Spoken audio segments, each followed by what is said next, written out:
यकीन करना मुश्किल है, लेकिन एक वक्त था जब अमेरिका और ईरान जिगरी दोस्त हुआ करते थे। पर फिर आया एक साल 1979 और इसने सब कुछ मतलब सब कुछ बदल कर रख दिया। तो सवाल यही उठता है कि दो इतने पक्के दोस्त, इतने शक्तिशाली सहयोगी, कट्टर दुश्मन कैसे बन गए? इस पूरे विश्लेषण में हम उन्हीं खास पलों को समझेंगे, उन्हीं घटनाओं की तह तक जाएंगे जिन्होंने इस दोस्ती में दरार डाली और मिडिल ईस्ट का नक्शा हमेशा के लिए बदल दिया। तो चलिए शुरू करते हैं। तो देखिए, इस क्रांति की जड़ तक पहुंचने के लिए सबसे पहले हमें ये समझना होगा कि आखिर ये क्रांति हुई किसके खिलाफ थी। मतलब वो कौन सी सरकार थी जिसे इसने उखाड़ फेंका। और ज्यादातर कहानियों की तरह इस कहानी की शुरुआत भी होती है तेल से। जी हाँ, ईरान के उस वक्त के प्रधानमंत्री मोहम्मद मोसद्देक ने एक बड़ा फैसला लिया। उन्होंने कहा कि भाई ईरान की दौलत पर, उसके तेल पर हक किसी और का नहीं, सिर्फ ईरान का होगा। अब ये बात वेस्टर्न ताकतों को, खासकर अमेरिका और ब्रिटेन को रास नहीं आई। तो हुआ ये कि 1953 में CIA और MI6 ने मिलकर एक तख्ता पलट करवा दिया। मोसादेक को हटा दिया गया और उनकी जगह गद्दी पर बिठाया गया शाह रजा पहलवी को, एक ऐसा शासक जो पश्चिमी देशों का वफादार था।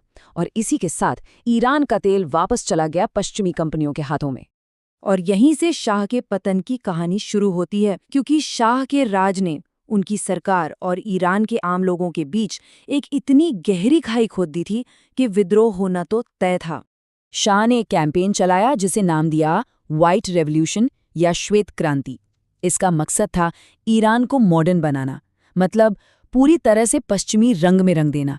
वेस्टर्न स्टाइल के कपड़े, कल्चर, बार खोलना, एक सेक्युलर लाइफस्टाइल, सब कुछ। लेकिन इस चकाचौंध के पीछे एक और कहानी थी। बेहिसाब खर्च, करप्शन के आरोप और सवाक नाम की खुफिया पुलिस का खौफ, जो किसी भी विरोधी आवाज को बेरहमी से कुचल देती थी। ये सब ईरान के पारंपरिक और धार्मिक समाज के बिल्कुल खिलाफ जा रहा था। और इस बढ़ते गुस्से और बेचैनी के बीच एक आवाज, जो ईरान से हजारों मील दूर फ्रांस से आ रही थी, वो आवाज शाह के खिलाफ सबसे बड़ी आवाज बन गई। ये थे आयतुल्ला रूहुल्ला खुमैनी, जो देश से बाहर रहकर भी अपने संदेशों के जरिए ईरान की नाराज जनता को एक साथ ला रहे थे। फिर कुछ ऐसी घटनाएं हुईं जिन्होंने आग में घी का काम किया। 1971 में शाह ने पर्सेपोलिस में एक इतनी आलीशान पार्टी दी जिसकी चकाचौंध ने लोगों की गरीबी का मजाक उड़ाया। फिर आया 8 सितंबर 1978 का दिन, ब्लैक फ्राइडे। उस दिन शाह की सेना ने प्रदर्शन कर रहे लोगों पर गोलियां बरसा दी।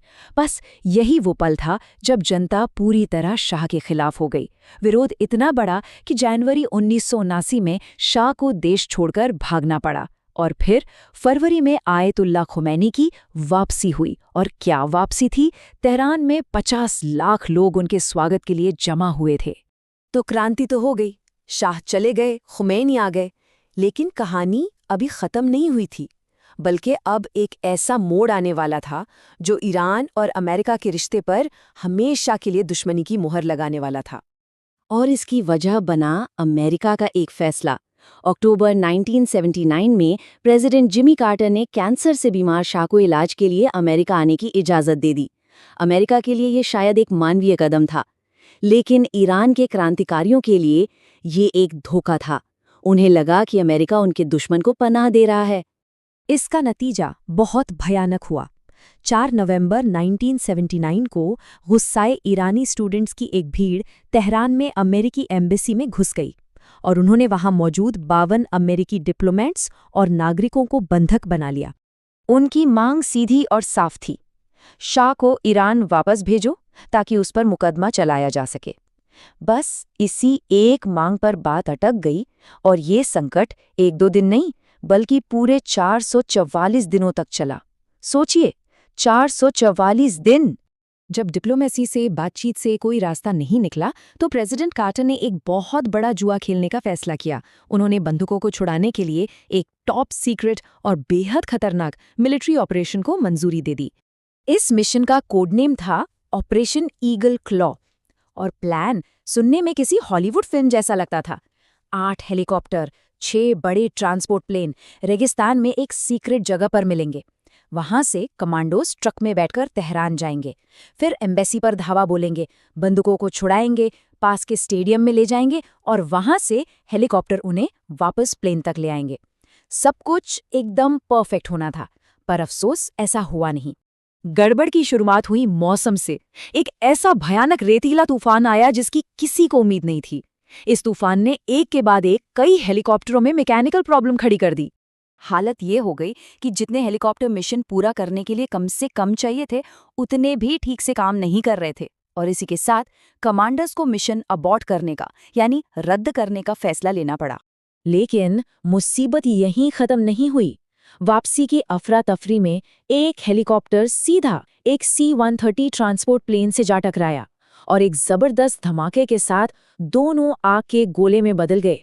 तो कुल मिलाकर नतीजा क्या निकला? ऑपरेशन ईगल क्लॉ एक पूरी तरह से विनाशकारी नाकामी थी।